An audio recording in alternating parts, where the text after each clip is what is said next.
Welcome back to the Maturity Project. I'm your host, Chad Ever Broshears, or Sir Chad Ever Broshears to some. If you know, you know. What I'm going to talk to you about today is it's looking into the world of the disenfranchised.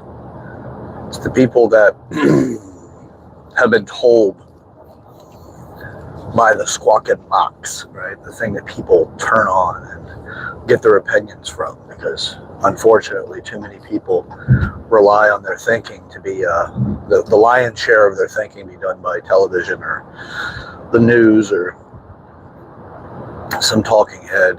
I mean, I fall into that category of being a talking head, sure, but my intention and my message is to start thinking for yourself and know that whatever it is that you want really could be possible. But let's put some strategy to it. You're going to fail along the way and all of that. But if you turn on the news and you hear that specific tenets about who you are as a human being, about what's really innately there for you to be the person that you actually are, and then you listen to these people tell you that you're wrong for being this person. You've got this condemnation of the patriarchy that people are out there screaming, saying that any tenet of the patriarchy is bad and that, masculinity is horrible and masculinity and chauvinism is the same thing. Sad, but it's conflated. And I know very intelligent people that fall victim to that. It's a beautiful thing about learning different disciplines and get your interest to fall outside of the categories you're told that you're supposed to think about. And think about the things that actually give you more of your own autonomy. So if people tell you the patriarchy is bad, well, deconstruct the statement.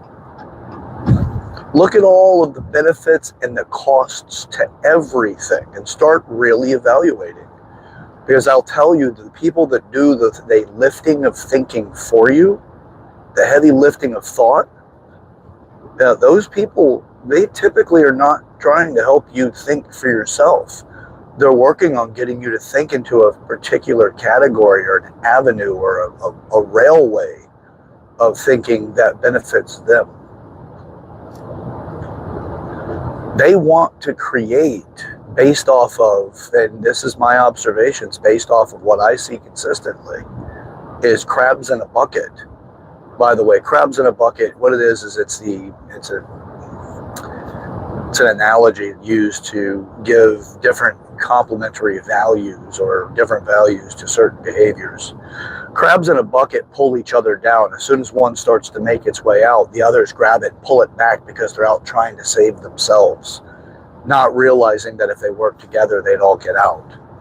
So if you leave crabs in a bucket overnight, when you come back, nearly all the crabs that were in there whenever you left them the night before will still be in the bucket. They keep pulling each other back in. No one makes it out. And the ones that do are the very few. And it's typically by chance that they're able to get out. They don't do it by contributing to each other. Now, ants, on the other hand, if you put them in a bucket, they'll form ladders and they'll climb up on one another, and they will utilize each other as it's a colony of support. When you go back in the morning, there will not be any ants left in the bucket.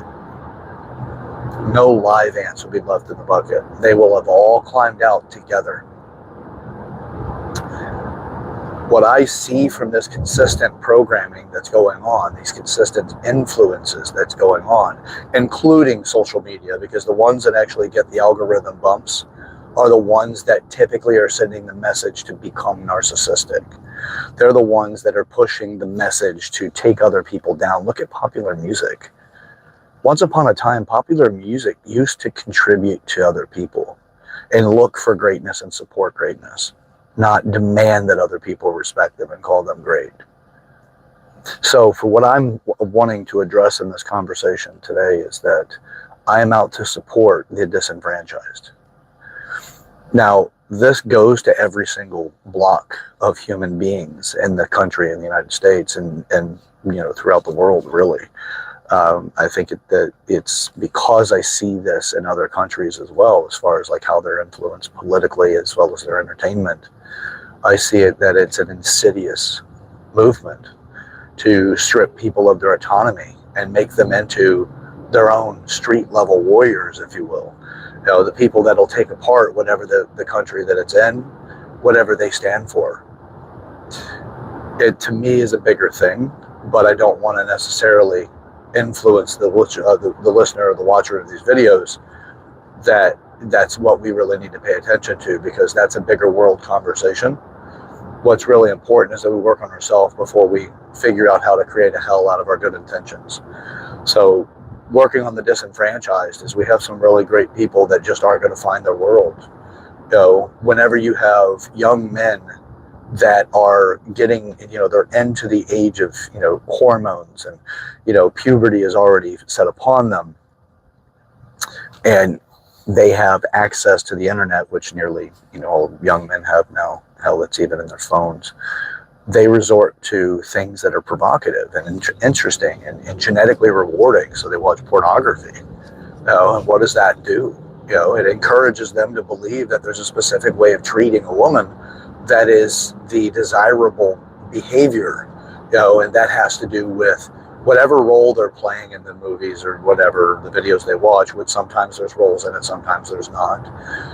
It's built on these degrees of depravity that really cause problems in relationships. To treat a woman in the sense of a dominance, and to not understand the parameters to put that in, then you start treating women badly. When you do get an opportunity to date them, to at least sit down to get to know them, there's a less of an authenticity about wanting to know who they are, and it's more of a desire to want to know what they can do for you. And it damages the opportunity to intimately connect with somebody with empathy. It just creates this idea of intimacy as depravity. And those two things are far from each other. You can have wonderful depravity if that's the thing you're into, if you utilize intimacy and empathy to bond and connect. But if you take out the empathy, then the idea of being cared for is taken away. So we have this going on, and then what does it do? Well, there's 50% of the population within their teens to their 30s that are influenced heavily by these things. So 50% are males, 50% are females. We have dating apps that have people bouncing between each other just consistently, treating it like, really like going to an arcade and just putting a little bit of investment in each game. Anything you do today conditions you for tomorrow. And the more consistent the thing is that you do today, the more likely it is to change your character to who you be tomorrow. Just a simple behavior shift is one thing as far as like an action. But if it starts changing your character, it changes who you are at a deeper level. If you're really in need of finding satisfaction today, and that's the hook that you consistently hold on to, it changes you. And if it changes you to take empathy away in relationships, then you're going to go through quite a few relationships. And then you'll learn how to be, less than connected. And our society now everybody seems to want to just be a victim. We got the victim Olympics. It's when you go to social media, it's people crying about how they were treated.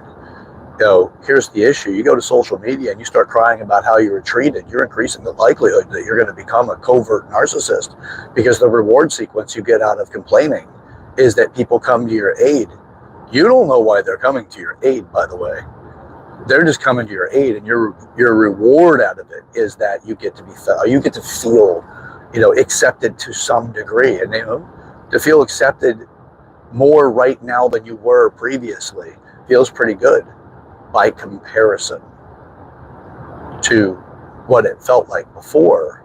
Well, that feel-good sensation, even if it's fickle, short term, it's better than to consistently feel the pain, the discomfort, the rejection.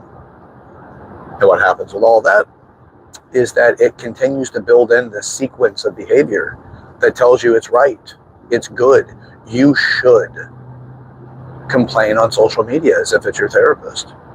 And then you'll keep having people pop up and tell you how I'm so sorry for what you're going through, reward sequence. And you learn complaining gets you attention. And what comes out of that? Well, next thing you know, people are talking about things that happened and there's no space or time, there's no reason for a complaint, but yet you just feel compelled to talk about something that makes you a victim. You know, we had a great time on that camping trip. It was awesome. But really, there was that time I went into the bathroom at the campgrounds and, somebody was in the stall and I couldn't get in there to go to the bathroom in time. And man, it was really uncomfortable. And, it's like everything was fine. Everything was perfectly fine. And the thing that your mind decided to associate on that trip is the victim matter. It's like, yeah, I was a victim. Even though everybody's talking about what's good and all of that and having a good time. But your need to fit in, to be accepted, is you got victimized because that's the way you see the world. Now that's the way you get your reward sequence. So if that's what you want, it comes at a significant cost. People like that are draining. You had a great time at Disney World. Oh, but they were out of the turkey legs when you went to get food. Oh, okay. Not about how much you had fun and the other things that you got to experience and all of that, or that you were there with people you care about or whatever. It's about how there's a complaint someplace because you conditioned yourself into it. So it's not just on social media. How you do anything is how you do everything. But it's not on the actual outcome of events. It's in the mechanism of it. It's in your traits. It's in your character. Is how you do everything. It's the mechanism that turns those events into reality. But it's the mechanism that does it all. And that's the thing that's running behind the scenes. That's what's going on in your head. So you continuously have these things running the show, and you wonder why your life doesn't bring the degree of satisfaction you see other people having. And then the natural inclination from envy turns to jealousy. And I wish that I had a relationship like them. You know what? Fuck them. They probably are just, cheating systems somehow. Something's wrong over there. And then you get that crab in the bucket scenario. How close are you to those people you just said fuck them about? Because if you're close enough to influence them, you're probably going to start creating some sort of reasons to sabotage their behavior or their relationship, change your own behavior. It's possible, and absolutely is a slope that you can get on just by simply being a part of that conversation, being the part of the complaint conversation. I always am sad or upset about something. So what I have actively started doing, because I've fallen into those sequences myself, because I wasn't prepared, I wasn't even aware that was going on. It was me going, I am at my core caring, empathetic. I love people and I love to see people win. I love to see people develop, grow, go through the hardships and become a better person and become more capable of accomplishing their goals in life. So I've actively started telling people how happy I am to see them happy. Going out of my way to make sure that I express it. I see a couple smiling and so in love. It doesn't matter if I'm attracted to her or not. I'm not doing it for that reason. I'm doing it because I'm attracted to them as a couple because I'm happy for them. I appreciate them. And I want to see more of it in the world. So what do? I start rewarding that behavior. I start rewarding the fact that these people are enjoying life and they don't need other people sneaking up on them to try to take them out. So I'll tell people, you guys are fantastic and thank you for putting out what you are. If it's on social media, let's turn the tide. People are going to use social media. What do we make it evil and get away from it? Yeah, isolate yourself from a communication system that people are using. It won't work. you're going to be on the outside of it all. The thing is, if you want it to be different, be the difference that you want to see, right? Gandhi, be the change you want to see in the world. Michael Jackson, take a look at the man in the mirror and make the change. These messages resonate for us because we can make a difference. So I want, and I am speaking to the disenfranchised, the people that society has told that you're not supposed to be this person. If you're a man, you're not supposed to be masculine. You're not supposed to open doors for women. You're not supposed to be chivalrous. You're not supposed to be a man. You're supposed to be this beta thing that they have conditioned you into, this effeminate version of a man.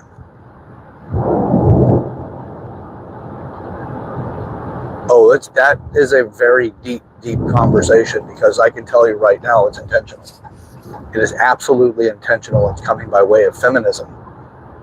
But I can tell you in my life, some of my most interesting relationships and experiences that I've had are from feminists that are so tired of being feminists.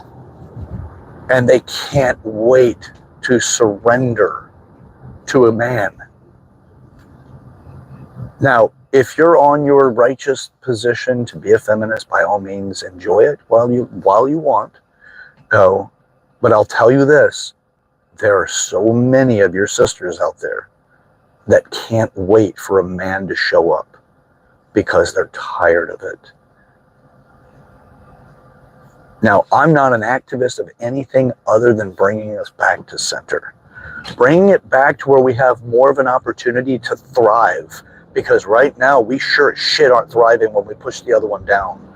So whenever men are pushing women down, we don't thrive.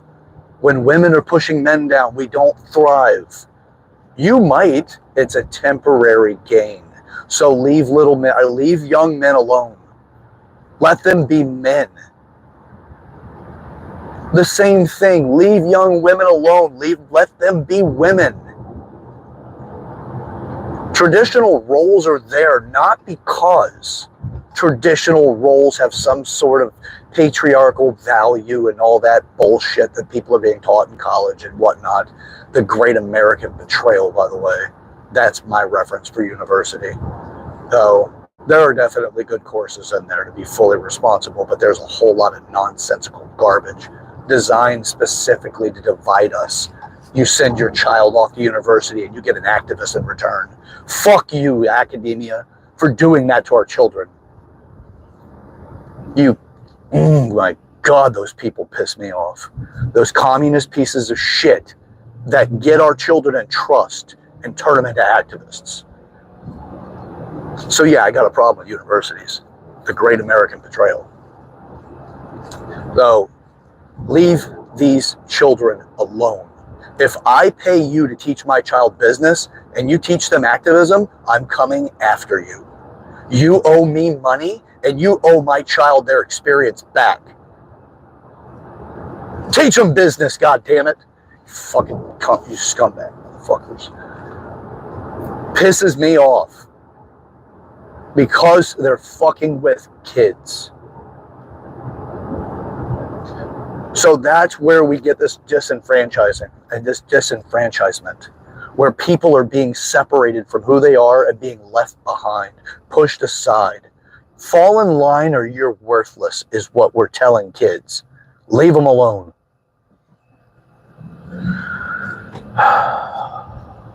We can't even find entertainment now without having some sort of activism in it. Something telling us that you're wrong for who you are.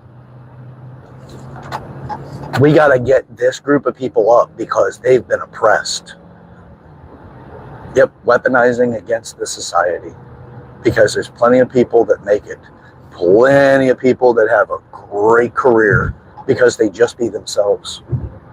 Think of every single artist that has really risen to the top prior to all this garbage shit that's put out there. How the hell did Cardi B get there? Megan Thee Stallion and all these other stupid ass people that are just, their messages are trash. At least with Tupac, we had messages of trying to bring people together and empower each other. Sure, there was rivalry in there too, but there was still like, there was a lot of that about bringing people together. It was a philosophy. He was a very philosophical person. So the people I'm speaking to are the ones that have been disenfranchised. The people that feel like they're not who they are, they feel abandoned, or that you need to submit to other people to be accepted. I can tell you right now, if you feel like you need to submit to somebody to be accepted, outside of certain things, of course, because the maturity project has sexuality involved in it as well. But if you have to submit to other people in a relationship to be accepted, you're accepting slavery. You have a debt. You are accepting a debt of behavior. You can't be yourself to that person. You have to be whatever they tell you need to be in order to feel any kind of acceptance. I'm sorry, I'm not living a hostage negotiation with my life. You can fuck right off with that. The same thing, my own actions. Here's a little interesting piece for you. When you lie to somebody, you create a debt. Immediately, you create a debt to that person, because now you have to remember the lie or be found out. And that lie will come with specific things, not just the reincantation, the enchantment of the lie to say it again and again. No, there's actions associated with it. Something needs to be done in order for you to not be found out. Don't create a debt, because the more you lie, the more debts you got. And it is a really rough world whenever you find out that you've been alienated because people found out you can't tell them the truth. Don't create the debt. Lying is debt. Don't do it. Telling doesn't matter what it is. White lies create debt to your integrity. Why tell somebody something that isn't true? You want some acceptance? You need to accept yourself before you start expecting other people to accept you. The 8 areas of maturity, they help you figure out how to accept yourself and develop yourself so that you can have more of the future that you want to have. It gives you access to not have to be challenged so much. It increases your functionality in the environment that you're in. Because when the environment throws curveballs, which it often does, it does pretty much every time, you just may be well equipped to dealing with some of those curveballs, so you don't notice them as much. But the environment throws all kinds of challenges at us constantly. You just may not recognize it. And then you do recognize it. And then you're like, oh my God, there's going to be those times and you're like, I don't know how I'm going to be able to get through this. Seems like an impossible situation. Well, if you're developing yourself in all 8 areas of maturity, you become so incredibly capable that you don't really feel that you can't accomplish something. And if you actually end up there, it increases your ability to know that things are going to work out, because you're just going to adapt to the situation and circumstances that will help you develop more because of the event that's going on. And it reduces the negative polarity from that event. You don't go, well, I don't want to experience that again. If you have that type of mindset where you don't want to experience something again when you're using the maturity project as it's taught to be used, then you learn how to identify what's got you there and how to overcome it in the future, not to avoid it. How to overcome it.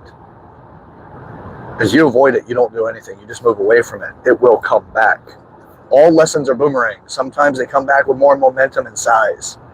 And then you're like, I don't know how I got into this position. Life sucks. Oh my God. It's been happening. It's absolutely been happening. It's just, it has not come back that big and that hard of a hit when that boomerang returns. Don't deny yourself the lesson. Learn to catch the boomerang. Even when it comes back so much bigger and faster and heavier, you learn to catch it. And then you got to send that son of a bitch out there again. And be happy when those things show up and they're harder and they're heavier and they're faster. It's showing that you can handle it. It's just push outside of your comfort zone again. Keep pushing outside your comfort zone.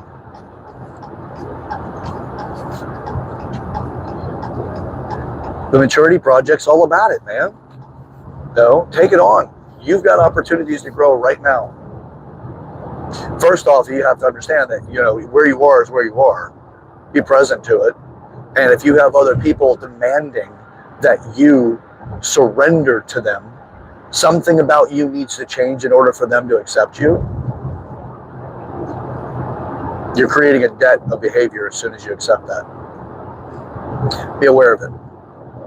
And whether or not you accept that within yourself. Now, there's always going to be those behaviors that we really should shed. Right? That's where shame comes into our species. That is a communal-based species.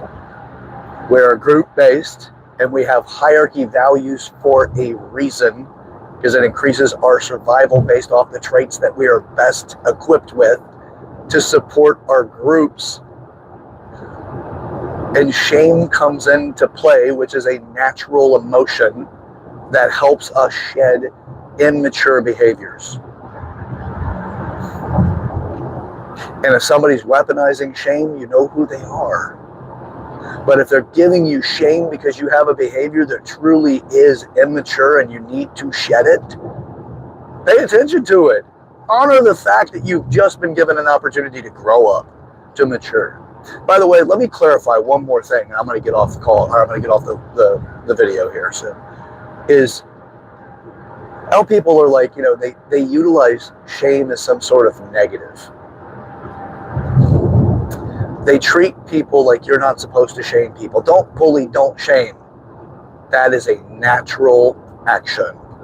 When you teach somebody that being bullied and being shamed is bad and wrong, you're increasing the likelihood they're going to start seeking out retaliatory behavior to it. But you're looking at it through the lens of victimhood.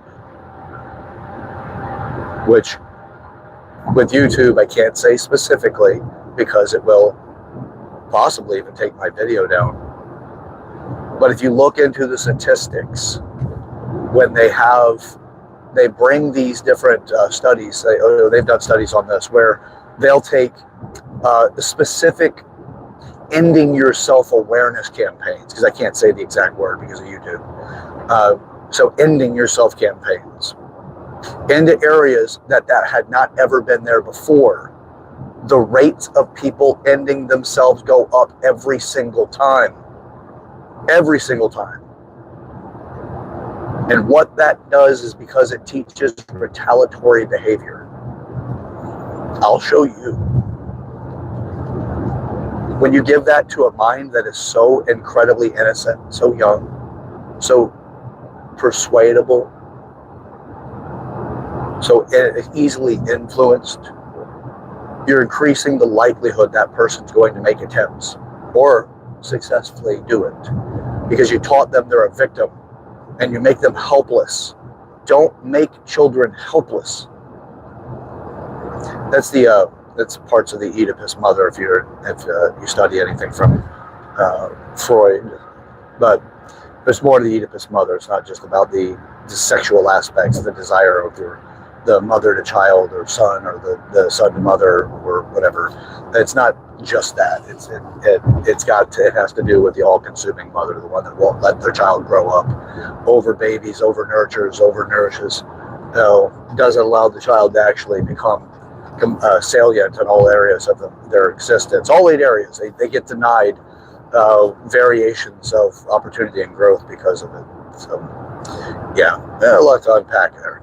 But anyway, hierarchy. We got them. Don't teach your children to be victims. Don't teach your children to be villains either, by the way. When you teach them to be victims, they start looking for opportunities to be villains as well. That's why you get these, school situations where people go in and they do horrible things to children and all of that goes on. Because again, that's another one that YouTube will strike me for if I say it specifically. Victim, victim, victim. Now I'm a villain. I'll show you. I've got empathy. I will go down in the history books with infamy if I can't be famous.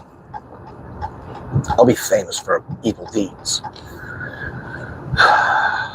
That's why I say leave children alone.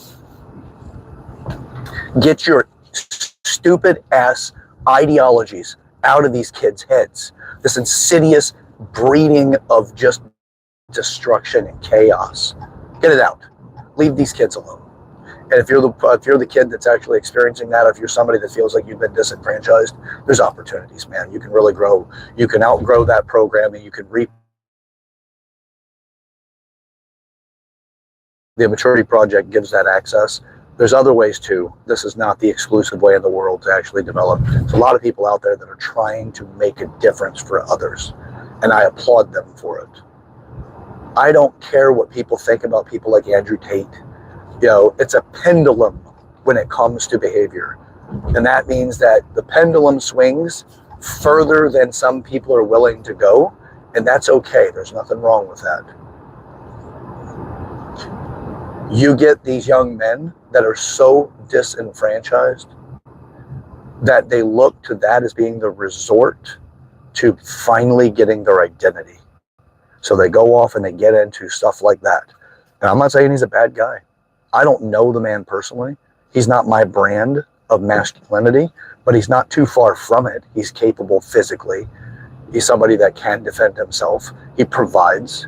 He cares about the establishment of healthy relationships in his structure, which is actually far more traditional than what, especially modernity, modern nonsense that we have going on now. But I'm not a devotee to the man. I see and appreciate some of the things that he does, and there's other things like, hey, it's just not my brand. It's not my thing. I'm not into it. I don't go that far, but I see where the pendulum swings, and I see where my appreciation lands, and then where I let him go on and grant the position to be who he is, because my mind isn't trying to take him apart. By the way, me granting the position of he be who he is just simply me not taking away lessons that he has given me by observing him.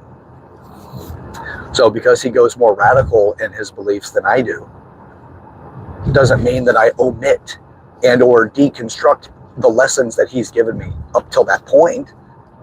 I've just learned from the man, and I see the other aspects of the things that that's not how I am or who I am. And that's it. Instead of going, you need to be like me or else I will cancel you. You really want that degree of conformity? Do you really want everybody on this planet to be like you? Because I can tell you right now, we as a species would go directly into annihilation if everybody was the same. You can't even get people in the poverty level to actually be uniformed in what they have, which is limited resources, but yet still people will go out and they buy rims, they buy all kinds of things that make them stand out, peacock style. That's because we don't want to be uniform. We want to stand out. It's a factor to our species being communal. But no, none of this stuff is worth listening to if you're into that stupid ass ideology that the universities brainwash kids into, unfortunately. And I'm not saying every single university, but the majority that it seems like. Anyway, all right. Well, back to it. I'm off to demonstrate my crazy ass masculinity by going to the gym and taking care of myself and handling what I need to handle in order to make sure that I care for me. Yeah, I got to get in here and just be that horrible male role model that's just out to try to take care of myself, and also encourage other people to take care of themselves and to seek good, healthy relationships where you can truly have the 100% care for the other person. We'll go on 50-50 nonsense here at one point in time. I won't do it today, but I'll put that into a cliffhanger. I will talk about relationships and the whole 50-50 mindset about, like, you need to be 50% with your partner. Nope. The real short answer to that is 100%. You be 100% with your partner. If you're going to be in a committed relationship, be 100% with your partner to the agreements that you both create. But anyway, I'll go into that more in depth at another time. But for now, that's what this video is about. You don't have to appreciate. You don't have to agree. You don't have to any of that stuff. Just open your mind up to the possibility. And if I'm not your flavor, like, Andrew Tate isn't fully my flavor either. If I'm not, find out where you are in the pendulum of all of that. And just, appreciate what you want to appreciate and be good with it. All right. Well, that's it for today. This is the Maturity Project. I'm your host, Chad Everett Broshears, or Sir Chad Everett Broshears to some. If you know, you know. This is about actually breaking the spell of being disenfranchised, to breaking the spell of being told that you're not who you should be, or that you're a bad person for who you are. So that if you're a man, you're bad for being, wanting to be masculine. So, all right. Until next time, we got a world asking for us and calling to us. We really do need to do what we need to do for ourselves so that we can be what the world needs. Because the path to hell is paved with good intentions. And a lot of us, we're in the process of making a super highway to get there. So, all right, till next time, let's get to it. Share the video with people in your life you want to break the ice with. Now, comment in the comment section so that we can know what you're up to and what you're getting out of this. And yeah, let's get to it, man. Like the video, help me with the algorithm. All right, till next time. Oh, don't forget to subscribe. That will help a lot too. So, all right, we'll catch you next time. See ya. Let's get to it.